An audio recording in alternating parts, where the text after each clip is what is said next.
What's up, everyone? Today is May 27th, back here with another workshop, and today we're going to be discussing a pretty important topic, a topic that applies to not only myself, but I know it applies to a lot of you guys out there, independent musicians who also have 9-to-5 jobs. So today I kind of wanted to go into, balancing, having both, working a 9-to-5, whether you have just one job, maybe a full-time job, or you have multiple part-time jobs that you're juggling along with being a musician, whether you're an artist, producer, engineer, multiple roles that you play, it doesn't really matter. Because this is something that, like I said, it's affected myself and it's affected other people that I know as well. And on the Proven Knowledge podcast, we talk a lot about, juggling different things, different roles that we play as individuals. And a big part of that is the work-life balance. And I knew that I would be able to find some good information today for you guys and share with you guys. So we're going to be going over an article today. It's by RootNote blog, and it was actually just published in January of 2025. It's called How to Make the Most of Your 5 to 9 as a Musician Working 9 to 5. Pretty concise, pretty to the point article with some good points. So we're going to go over that one, and I'll also leave in the description of this video another article by the Working Guitarist, and that one is called Being a Musician with a Day Job, Balancing a Music Career with a Day Job, Working Guitarist. And I believe that one is a personal story by whoever wrote the article, talking about their journey of, working in the music industry, but also having to pay their bills, things like that, and just like the evolution of that and kind of what that means to them. The one I'm going to read is more tailored to fit anyone, and you can kind of adapt these tips and these tricks to kind of help yourself out. But before we get into that, I guess I'll just give kind of my background. I've been making music now for 9 years, and I've had some type of day job throughout that full 9-year period. You know what I mean? I'm not currently paying all of my bills with music. I still need to supplement myself and my income with having day jobs. And currently I have 2 seasonal jobs. One is at a country club that I've been working at for like 10 years. And I work there in the summer months for about 6 to 7 months. And then I work at another warehouse in the wintertime. So I kind of just change off and on. And I usually work 4 to 5 days a week. So I have enough days to make content, to make music. And obviously when I get home from work, which is usually around, in the summer, it's usually around 7 or 8 p.m. In the winter, I usually get home around 4 to 5 p.m. I use the rest of that time in the evening for working on things. And I've mentioned before to you guys that I tend to work in the morning currently. Like that's where I'm at in life, is I feel like I get more done in the morning, whether it's creating an idea or sending emails or just being more efficient. I feel like I'm more efficient in the daytime. So on the days I work, like I said, in the wintertime, I usually have to go in around 7 a.m. So I don't get to do a lot of, morning work there. I'm usually doing it more later. Now that I've shifted hours, I usually don't go into my job at the country club until noon or 11 a.m. So I have time in the morning to work now and, do more. And I prefer that more personally, because like I said, I feel like I am more efficient. But I think it's just kind of shifting based on, what you're doing at your job and just kind of working around that. So that's been my experience. And honestly, I'm someone that, I feel like having a job, it's not obviously the most fun thing to do, but I feel like if you can find something that works for you, that doesn't take a lot of your mental abilities, like I'm not saying get something that's just totally like mentally numbing, but get something that is not going to completely drain you of energy. Get something that is simple enough where you can just go in, earn your daily paycheck and go. That's kind of been my attitude towards it. I'm not super passionate about any of the jobs I've ever had. I'm just someone that will show up, put in the time, do the work, and clock out. And that's just how it is, because I'm someone that I work better when I'm allocating my energy toward my passions.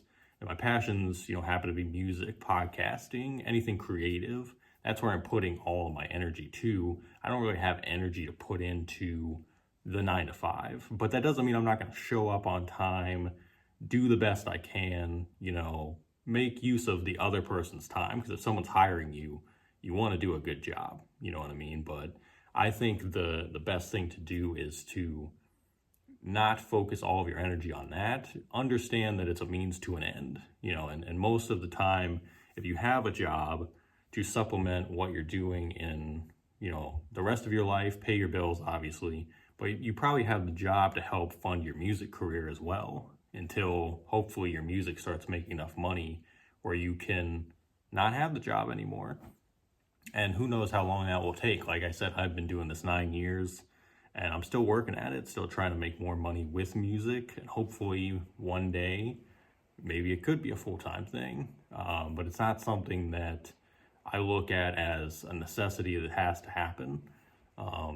There's a possibility, and it could be a hard pill to swallow, but there's a possibility I could be working other jobs my whole life, because that's just how it is. But it's not going to stop me from doing what I love. And that's what I want to kind of hammer home today, is that no matter what your situation is, and even if it doesn't look the most bright at times, you got to just keep figuring things out. Figure out how to have the time to put into your craft and get better, and just keep working, and the times that you have where you're kind of just sitting around not doing a whole lot, or you feel like you're not being productive, you got to kind of work through that and figure that out. But that's my experience, so I wanted to share that first, just to give you guys like a snapshot of how I've dealt with this stuff over the years. And it's crazy that I've been doing that now for 9 years. It doesn't really feel that way. Time has kind of flew by. But, I wouldn't trade any of it, any of the way it's played out. I wouldn't change any of it. Let's just put it that way. And it's made me more grateful. Having a 9 to 5 has made me more grateful that I have music, and that I have, the ability to do something creative and help other people. So yeah, I wouldn't trade that experience for anything. But let's get into this article. It's by Emily Howarth, and it was published, like I said, January of 2025. How to effectively balance your 9 to 5 job while pursuing your music career. Tips for making the most of your 5 to 9. In today's world, where more people than ever have access to create a music career, the challenge of monetizing your craft as an independent artist has grown. For many musicians, this reality means balancing a full-time or part-time job alongside their music career. While this dual commitment can be demanding, effective time management can help you thrive in both realms.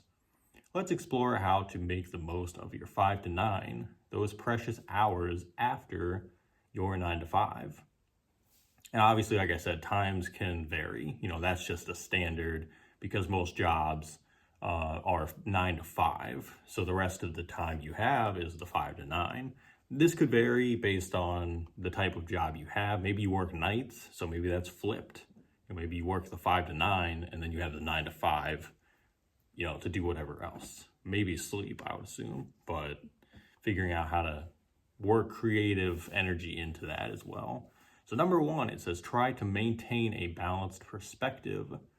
Before diving into tips, remember that not every strategy will work for everyone. It's vital to prioritize your well-being and rest as much as productivity. Life is more than just work, and burnout will only set you back in the long run.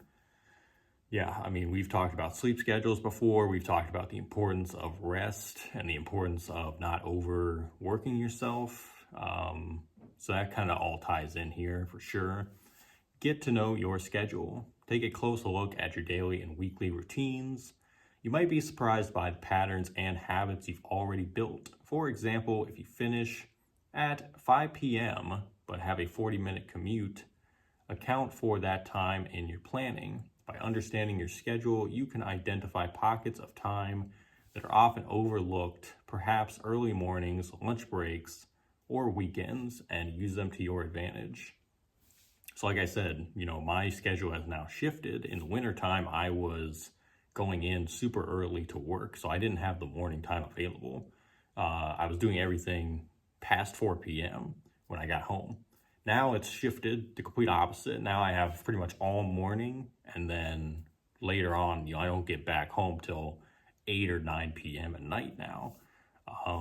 So yeah, whatever it is for you. And if you have a year-round job, most of the time it's going to be the same. So you can kind of figure out what that looks like on the day-to-day. But if you change jobs, you're going to have to adjust that. So define your goals. Outline exactly what you want to achieve on a regular basis, whether it's practicing your instrument, writing new songs, creating content, or networking. Be specific about your goals, then determine how much time you'd like to delegate to each task. And we've talked about, the importance of scheduling, making a daily schedule. Definitely refer to those workshops for more information on that. But that's just bottom line, get organized. Because if you're not organized, you're gonna be in absolute hell. I don't really know what other way to put that. You're gonna be very stressed out. You're not really gonna feel like you're getting things done, and you're probably really not gonna be getting anything done either. So just get organized, figure out what that means to you. Spread tasks throughout the week. Consistency beats cramming every time. Building small, sustainable habits will serve you better than trying to do everything at once. Assign manageable tasks throughout several days, ensuring your workload stays balanced. For example, dedicating just 30 minutes a day to a specific goal can add up to a significant progress by the end of the week. This approach also minimizes stress and frees you from the constant pressures of unfinished tasks. What I've been doing recently is I'll look even ahead on my calendar, like a few weeks ahead, and I'll say, here's a chunk of time, could be a certain day or a couple days in a row, and I'll say, okay, I haven't scheduled anything for this block of time. Now would be a great time for me to do that in advance. And I schedule something in. Most of the time it's content creation of some sort, like filming a video or making a post for Instagram or something like that. So I put that in the calendar, and then usually I kind of give myself a grace period where if it gets close enough, if I end up having to do something, I can even finish the task before the date. So I kind of give myself like a buffer almost, where it's like, okay, I can do this on the date, but if the time comes beforehand and I just have a lot of free time, let me get this done now, so I don't have to wait weeks from now to do it. I don't know why that works for me. I don't know what the psychology behind that is. It's almost like, you see it there and it's like, if I could do this by myself, let me just do it now. It almost gives me that sense of urgency to do it before the actual date itself. But if I have to wait until the date, then it's no worries, because like I said, it's already in the calendar. So now it's just another task that has already been scheduled and I've been prepared for it. It almost gives you the preparation, but there's dual meanings of why it would be beneficial. So that's just what I've been doing recently, probably over the past few months, and it's worked out pretty well.